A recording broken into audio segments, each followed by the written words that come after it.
So I realized I never really talked about Fargo after the season 5 finale, and I keep meaning to, and I never have, and so I thought, hey, let's do that today. For me, the season 5 finale mostly worked, actually. I didn't like how the Deputy Farr was killed off. I thought that was really stupid. They made him stupid to prove a point. They wanted to show the difference between somebody who follows the rules and somebody who doesn't. But if Farr had actually followed the rules, he would never have gone into that tunnel without backup. He would have called for backup before entering. He would have brought some people. He would have notified his companions, his fellow troopers and SWAT team and whatever, that he believed the suspect had entered this tunnel, that they should look for a tunnel opening, and then he would have gone in with armed police and not just gone in alone. Once he was ambushed, he would have fired. There's no way that a guy coming at you with a knife doesn't get a bullet. It just, natural instinct would kick in, and that whole scene, they could have structured it differently, where he was in hot pursuit and went in right after him rather than showing up a bit later with time to think, and gotten tripped and stabbed or something. But they wanted to be clever, and so they created this scene that doesn't make sense, that makes the good guy look like a stupid guy, and that was my least favorite part of the episode. What I did like was the ending when Munch shows up at Dorothy and Wayne's house to kill her. Though I guess I think it's a little weird that he thinks that she needs to be killed for just cutting his ear, especially when, he was working for the guys that ended up being his enemy. But we'll set that aside. Let's just say that he is effectively, the No Country for Old Men equivalent in this show, showing up to finish what he started. I liked that she kind of turned that on its head, that she talked about forgiveness, both in terms of like debts being forgiven, but also in terms of just like people being forgiven. And there was a very like almost communion-like, almost a scene, maybe the closest scene to like a Christian representation of the idea of forgiveness that I've ever seen in a mainstream show like this. With Wayne gives him the bottle of soda. It's like basically giving him wine, blood of Christ, and then she gives him the biscuits that he helps make, and that's like the wafer, the body of Christ. He eats, he drinks, he eats, and he smiles, and all his sins are washed away. And I thought that was a really great. This was a great moment. It made me feel good. It was unexpected. And just overall, I really liked it. And that redeemed in some ways the season for me, but in other ways, I'm still left pretty cold. A lot of people, I see people commenting about my reviews. It's so funny because, people are mad. Some people are mad at me about my True Detective Night Country reviews right now, and they'll bring up my Fargo reviews and they'll say, "Hey, look, see, he's one of those guys who's just mad at woke stuff. He's calling things woke." And of course, I've never once called either of this show or that show woke.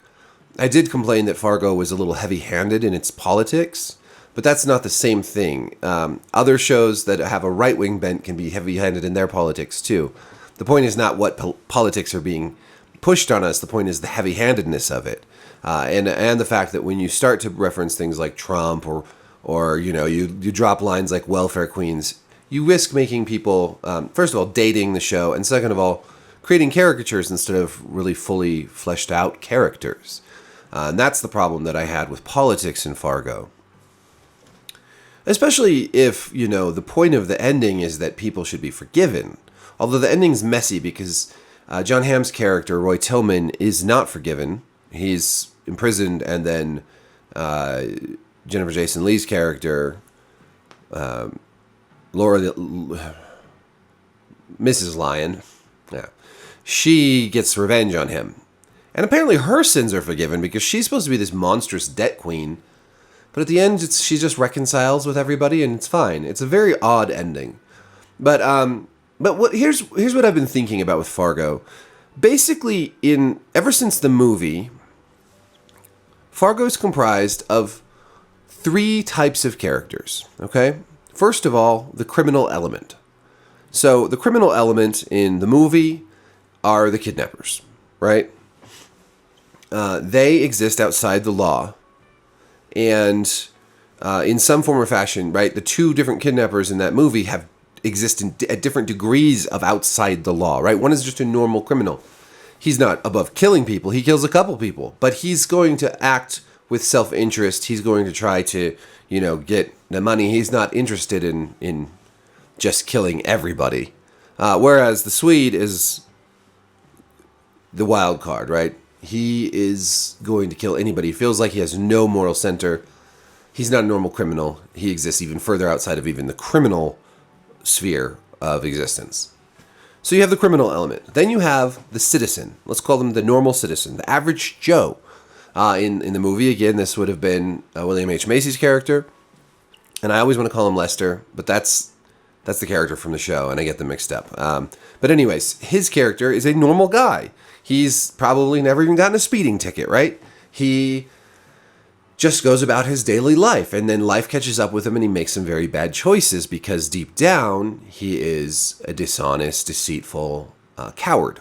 And his cowardice and his inability to face his own bullshit gets him in trouble because he turns to the criminal element and slowly goes down this path of no return.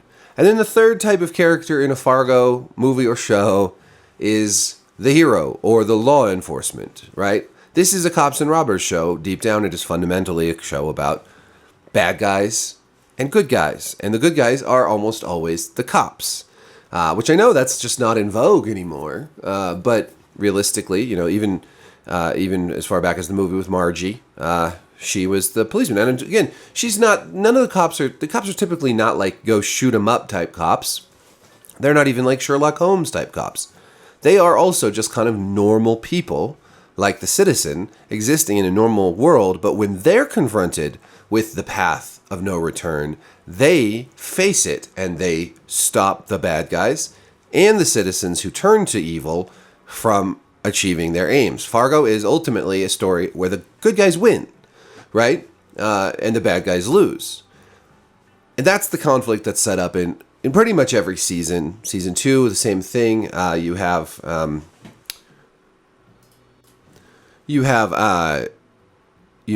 Jesse Plemons and Kirsten Dunst's characters, Ed and Peggy. And, Peggy, to me, is a much more interesting character. And it's been a few years since I've seen this, so I'm a little foggy on some of the details. But what's great about Peggy as a character, as opposed to Dorothy Lyon, Juno Temple's character in the new season, is that Peggy's sort of whole thing is that she lives in denial, right? She's just completely in denial about reality. And her ability to exist within her own bullshit causes all sorts of problems, right? Just like in the movie, all these people are end up dead because he's unable to face his own reality and man up about it. She's incapable of facing her reality. She's so in denial that she can literally have someone smash into her windshield and still pretend like nothing happened. And so she's the citizen, right? And she falls in. And then, we go from there down the path of no return. Now, the problem with season 5 is that Dorothy Lyon is the citizen, right? But she's also the hero. That's the problem. And she never goes down the path of no return. So you have the criminal element, Roy Tillman, and his gang of libertarian sheriff deputies and militia men, and he's clearly very, very evil. And that's fine. That's all good. That's one of the 3 archetypes that we're dealing with in Fargo. But then Dorothy doesn't fit into the other two, another box. She's not making a choice that sets her down this path that leads to destruction in its wake. Her family's fine in the end. All the people she loves, she doesn't get anyone in trouble. None of her choices, I mean, yes, a couple of her choices put people in danger, right? And she lies some. But realistically, what happens is all a reaction. She's making choices to survive because the criminal element is coming after her. She's not making choices to bring the criminal element into the world. She's not opening the door for them to come. She's just reacting when they do. And you could say, well, they're coming because she ran away. But she ran away from a horrible situation. Again, this isn't her fault. she's not making choices that lead down the path of no return. And in the end, she's the one who does most of the work to save herself and her loved ones. So you just don't have that same arc where, you know, where a normal citizen, a normal person's life and her choices end up making everybody else suffer. It's the bad guy's fault, and only the bad guy's fault in the end. And that's really not, that's, you know, in season 1, for instance, Malvo isn't, Billy Bob Thornton's character isn't the one who causes all the suffering. He's just the tool. I mean, he's like the spark, right? He instigates, but then it's Lester's, Martin Freeman's character's choices from there that lead everything down that dark path.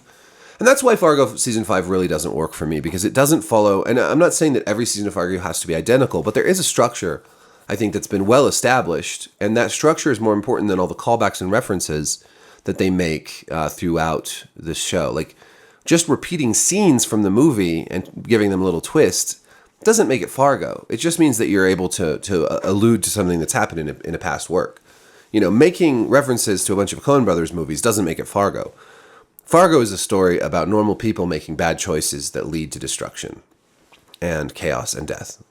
And that's not what we got in season 5. And that's why the show, even though it was produced well and it looked good, ultimately didn't feel like Fargo to me. So let me know what you thought, or what you think. What did you think of the show? Does what I'm saying make sense? Do you have a different take on that?